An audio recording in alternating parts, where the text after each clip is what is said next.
Why is it that we, like the sheep in Matthew 25, are surprised when we find out that we have unknowingly been doing God's work? I've wrestled with this question in recent years, and I've come to this answer.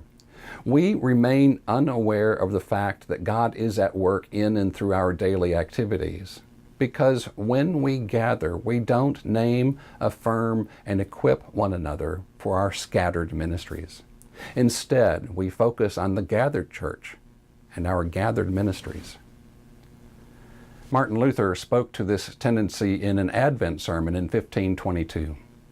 If you find yourself in a work by which you accomplish something good for God, or the holy, or yourself, but not for your neighbor alone, then you should know that that work is not a good work.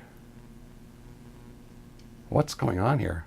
Why are Luther's words so pointed?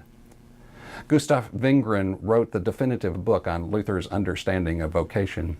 According to Wingren, Luther says that we live out our vocation as husband or wife, son or daughter, boy or girl, employer or employee, ruler or citizen, and that God works through our various callings or vocations for the good of all creation.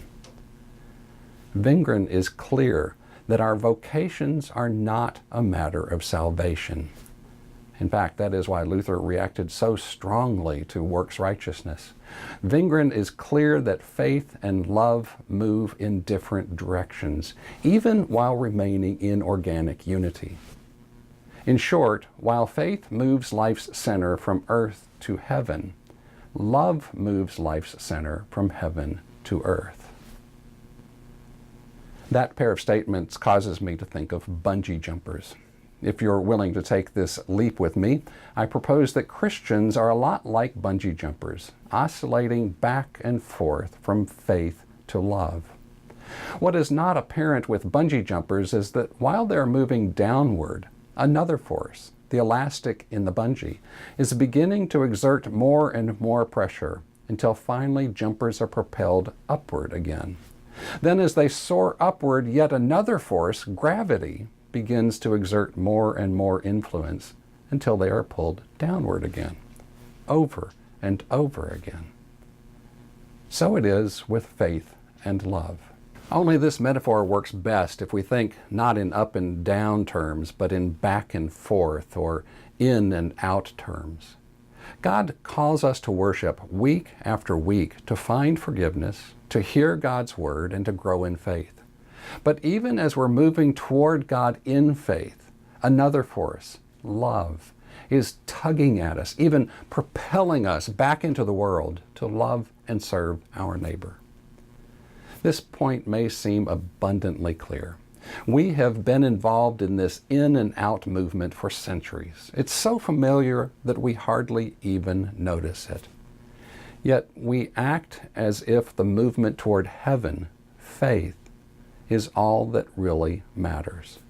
When we talk about or act on love's movement toward our neighbor, it's almost always in terms of something we do together, and it's often seen as something that supports our congregation's vitality. Hear the promise once again.